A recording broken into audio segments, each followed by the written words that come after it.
¿Puede el cambio climático aumentar el riesgo de que surja otra pandemia?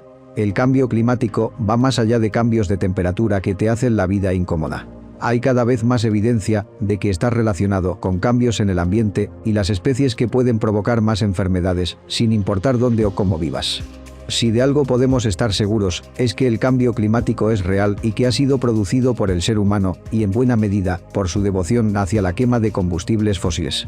Pero es hasta años recientes que se ha establecido una relación mucho más clara entre los efectos del cambio climático y la salud de los seres humanos. A tal grado que la Organización Mundial de la Salud, OMS, ya ha logrado estimar que el cambio climático es responsable de 150.000 muertes cada año. Las causas tienen que ver con los estragos directos e indirectos que producen los cambios extremos del clima. Por ejemplo, se sabe que los gases de efecto invernadero están relacionados con un aumento en la frecuencia de olas de calor, las cuales pueden provocar hipertermia, aumento extremo de la temperatura corporal y paro cardíaco. Prueba de ello fue la ola de calor del 2013 que ocurrió en Europa y que provocó la muerte de más de 30.000 personas, según el Programa Medioambiental de Naciones Unidas. Otra consecuencia del cambio climático en la salud humana está relacionada con la seguridad alimentaria de la población. Tanto las sequías como los cambios abruptos en los patrones de lluvias han afectado, y lo seguirán haciendo, la producción de diversos cultivos base de la alimentación de millones de personas como el trigo, el maíz o el arroz.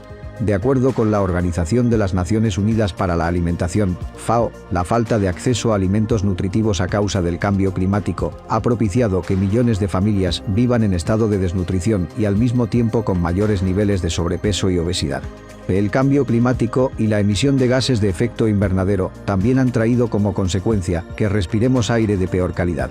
Los Centros para el Control y la Prevención de Enfermedades, CDC, señalan que las altas temperaturas provocan un aumento de alergenos y contaminantes dañinos en la atmósfera. El que haya estaciones cálidas más largas también hace que haya más polen en el ambiente y, en consecuencia, mayores casos de alergias o asma.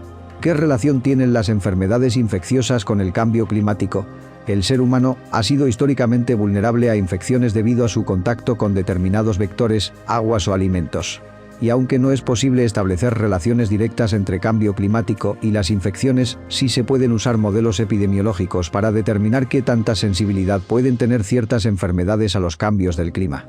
Un tipo de modelo ha estado enfocado en cómo el cambio climático puede afectar a los vectores, organismos vivos que transportan patógenos de un individuo a otro.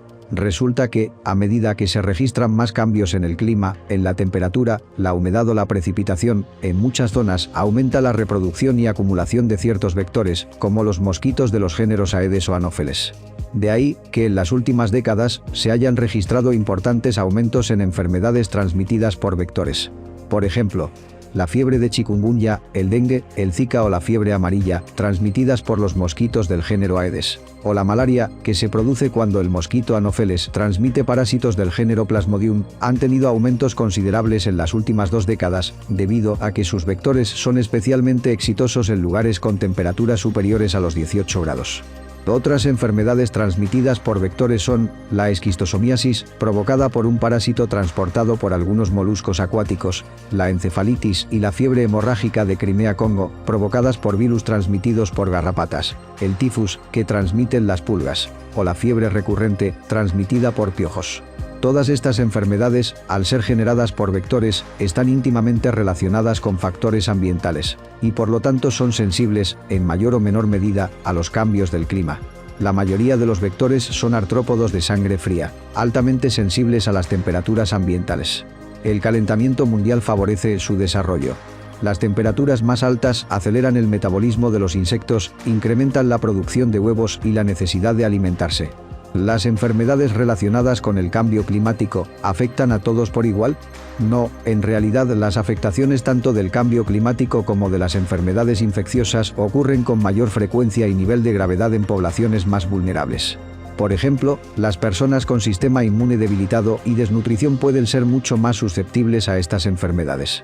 En el caso de la materia particulada como consecuencia de los incendios forestales, los niños parecen ser especialmente vulnerables.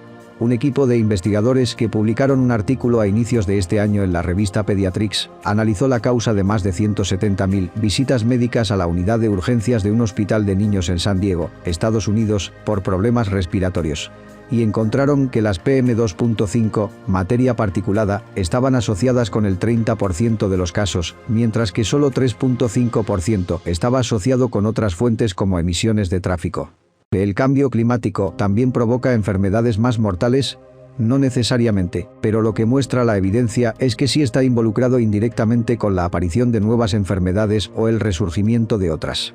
Varios estudios muestran que los efectos a largo plazo pueden estar generando presiones en los ecosistemas a tal grado que hacen que las enfermedades infecciosas pasen de animales vertebrados al ser humano, un proceso conocido como zoonosis.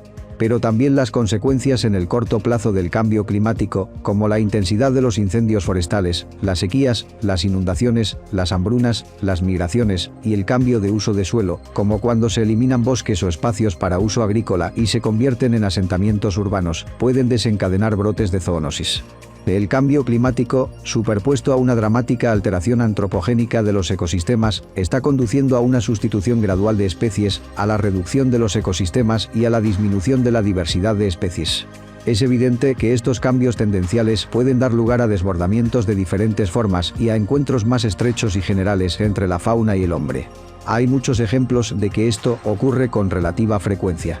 Desde la gripe aviar que sufren originalmente las aves y que se propagó entre los seres humanos en 2004 y 2013, hasta el síndrome respiratorio agudo severo SARS que surgió en 2002 y que pudo haberse originado del gato civeta del Himalaya, infectado previamente por una especie de murciélago. El hecho es que el cambio climático, en combinación con acciones humanas que merman la conservación de los ecosistemas, sí puede estar generando que las enfermedades se convierten en pandemias con el potencial de amenazar la vida de más personas, tal y como ha ocurrido con el COVID-19. Pero nada de esto significa que estamos condenados a sufrir el combo letal del cambio climático, más enfermedades infecciosas. El brote de SARS en 2003, el de H1N1 en 2009 y el mismo SARS-CoV-2 en 2019 son la muestra de que el comportamiento del ser humano cuenta. Y que medidas tan sencillas como el uso de cubrebocas, la buena ventilación, el lavado de manos o la sana distancia pueden evitar que estas nuevas enfermedades se vuelvan eternamente mortales. Una población más consciente de los riesgos que corre es también una población que puede estar mejor preparada para enfrentar las nuevas emergencias. Por lo tanto, conocer los riesgos a la salud que trae el cambio climático podría ayudar a prepararnos mejor. En lo individual, a modificar nuestras formas de consumo para disminuir emisiones de dióxido de carbono y, en lo colectivo, a exigir que nuestros países se propongan metas de reducción de emisiones y de protección a la biodiversidad mucho más ambiciosas.